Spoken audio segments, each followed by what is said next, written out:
Welcome back to Apply IT. You are watching fourth video on series of JavaScript promises. In our previous video, we learned that there are three ways of creating promise object. In today's video, we are going to learn that how to get response of async operation. In other words, how do we process promise object? So let's get started.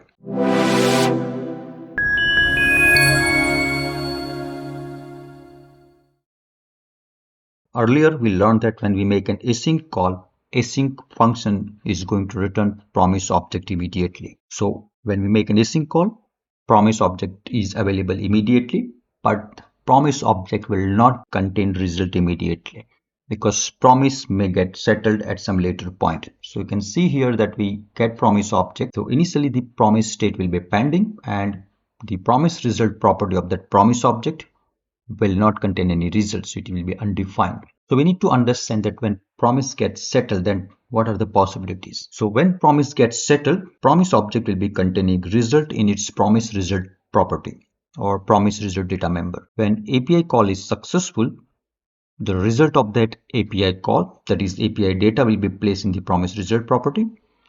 And if API got failed due to some reason, then API error will be placed in this promise result property. So now the question is that how to get this promise result. So one approach could be we periodically check that promise object, that is called the polling approach. So you can see here an example that we create a promise object. That promise get fulfilled after 5 seconds so that we can simulate inspecting this promise object periodically, which is called the polling approach. After creating this promise object, we periodically check it that whether promise is fulfilled or not. So we check it here, we find that it is pending. We check here, immediately we find that it is pending. Again, without wasting time, we check its status, it is pending. Here also we find it's pending, and after say 5 seconds, we find that promise is fulfilled and we get the response 26.0, which is say temperature of some city. So we are actually simulating this API call. So if we do in this way, then our caller thread is performing this polling periodically, and that is not efficient. So instead of this, we should have some better way to process the result of the promise. Now let's understand this behavior practically on Google Chrome. Let's go to Google Chrome.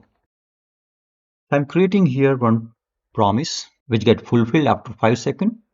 So here I create this promise object and then periodically I am checking its status. We find that here promise is pending, and after some time we find that it is fulfilled. So if we open this promise object, we find that the result 26.0 which we have returned from here, that is placed in promise result property.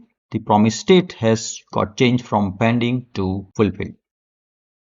So this is the polling approach and it is not advisable. So let's see the correct approach. So the correct approach is we register our callback functions for success and failure events. So when promise becomes successful, our callback function for success event will be executed. And when promise gets failed, our callback function for failure will be executed. So let's see that how we register callback for success and failure. So when we get a promise object, on that promise object, we pass our success callback by passing it to the then method on the promise object.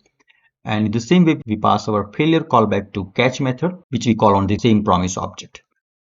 Now, because this then and catch both methods return promise object, we can do chaining of the operation. So this is this promise object. We say dot then, we pass success callback, and on the result of this then, we call this catch method and we pass this failure callback. So this is called as the chaining. Now let's understand the format of these callbacks. So in case of success callback, the callback we can write in form of lambda expression, where this response is what we get as an input, and this side we write the logic to process that successful response. In case of failure callback, we get error, and again we write lambda expression to process that error. So this is what we get when failure event occurs, that is promise is rejected, and this is we're going to process that error. Now the question is that what exactly we get in this response and what exactly we get in this error. So let's see that. When promise gets fulfilled, the promise result data member will contain API data, And when promise get rejected, same promise result data member will contain API error. So this information gets passed automatically to our callback methods. So a promise is fulfilled, inner response will get this API data, and if promise is getting rejected, we'll get this API error as an input into this Lambda expression. So let's understand how to register these callback functions. So here we write one function called get API data, which returns a promise, like same promise it is returning, which get settled after 5 seconds. Here we are resolving promise, that is we are making our API call as successful with the result as 26.5. And after creating this get API data, we call that get API data and we register our callback functions for success using then method, and we register our callback for failure using this catch method. We are performing this chaining operation. And one interesting thing we are doing is after registering these callbacks for success and failure, immediately after that we are printing one statement. So we'll check it that when this console log will get printed.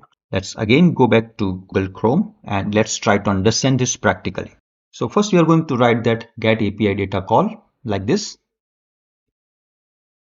Now we are going to register success and failure callback.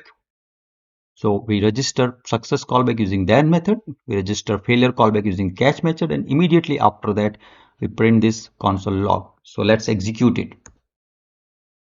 So we can see that this after API call is getting printed even before we receive this API response. And after some time we get this API response. So in this way we can register success and failure callback to get the response that is returned by async operation.